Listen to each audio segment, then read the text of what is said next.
Joining us now from Washington, Senator Tom Coburn of Oklahoma. Great to have you on the show. Good morning, sir. Good morning. How'd you let Joe sleep in this morning? Oh, he is so lazy. I know. He's actually... Hey, listen, I've known him for a long time. I know a lot about Joe. Yeah, well, then let me just tell you, I do too, and he's taking his kids to school right now, which is really nice. And he likes to do that every once in a while, so we'll give him that. Oh, I see him putting his earpiece back in. I don't think he liked that. You may hear from Joe, sir, but let me start with a couple. We've got rapid-fire political questions for you. First of all, Benghazi. What's the question that hasn't been answered so far that you think this panel could answer without this becoming a political fight that looks like really an effort to bring down Hillary Clinton's candidacy? Oh, I think just making sure all the information's there. I think there's still a lot of unanswered questions that. Just like the suit to get the last piece of information, what is all the information, what actually happened there? You know, there's a difference in what happened and what they said happened. The question is why was that different? To me, I don't think it ought to be a political thing. I think it ought to be something we learn from and what happens. But to me, it's really important that the questions are answered so we can direct how we handle embassies and especially at-risk sites in the future. Joe, you get the kids to school? Yeah, specifically, Tom, what information would you like to learn from this investigation that the White House hasn't been forthcoming enough on? Well, I think first of all, I'm not an expert on this. I've studied it from the Intel Committee side of it, but I have not kept up with it. Others have worked on that. I think is there a full bout of information of what went on, how it went on during the during the occurrence of this tragedy. One. Number two is what went on during the period of time afterwards to create such a statement that was so wrong and misled the American people, and why did that come about? Because there's no question the American people were misled. Yep. So let's move from Benghazi to the VA, as you know, because you've been serving the people of Oklahoma since 1995. The VA has long been a dysfunctional bureaucracy. It's been a nightmare for a lot of vets to get into that system. It seems to have only gotten worse over the past 6 years since General Shinseki has become the VA chair. Do you believe that he should resign, that he should be fired, or that Barack Obama should allow him to stay on, as it appears he's going to do? Well, my question with General Shinseki is do you have the management skills and the knowledge down deep into the VA that you should have? Look, the VA has been a problem. During transition, they were apprised of it. The GAO has been making points for a long time. In 2012, they talked about the reliability of their appointment statistics and said it wasn't reliable. It wasn't true. But I think the key is, you know, I want to give President Obama some credit. He put a real manager into the Department of Homeland Security, one of the more dysfunctional agencies in the government. We're seeing big changes there. So management makes a difference. I'll reserve my judgment on General Shinseki, but I'd make a couple of points. Number one is our combat veterans deserve the best care, not the last care. That's number one. And number two is the average distance driven by a veteran to get to a VA facility is 54 miles.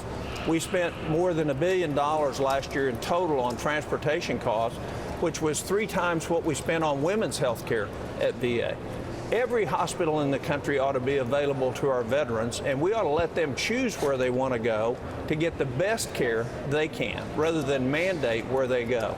And so we're going to see some bills coming forward. Myself, Senator McKean, and Senator Burr, the ranking member, will be introducing a bill after we come back that will solve a lot of these problems and direct the attention to the focus, which is veterans get to choose what kind of care they get rather than have it handed out to them and wait for long periods of time.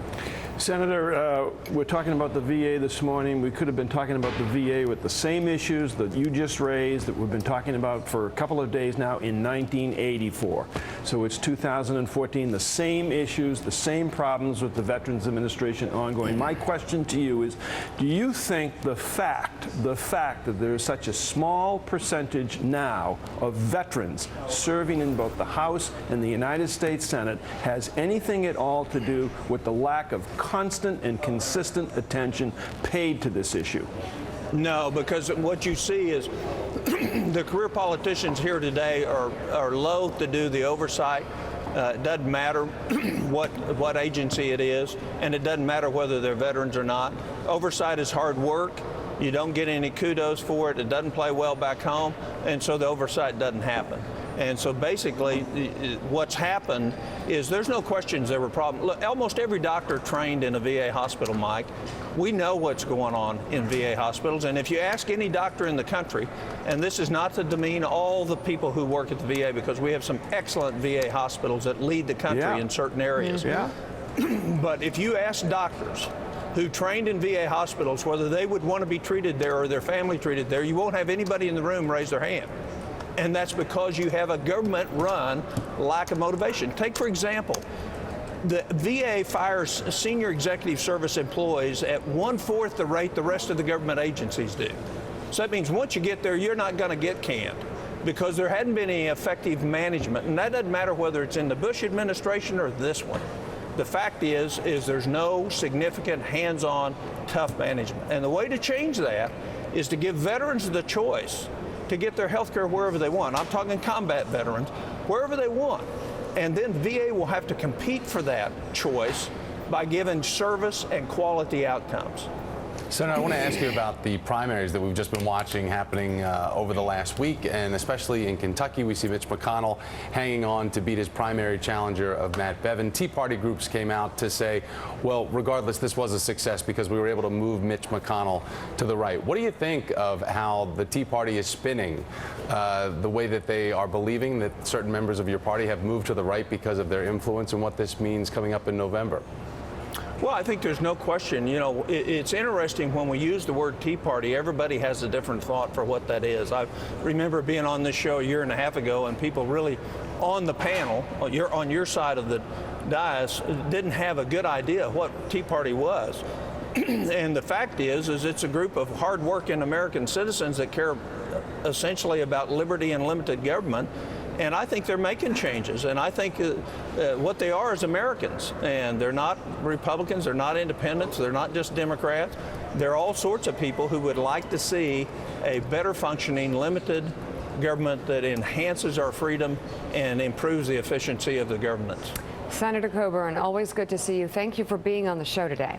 You're welcome. God bless you guys. All right, take care.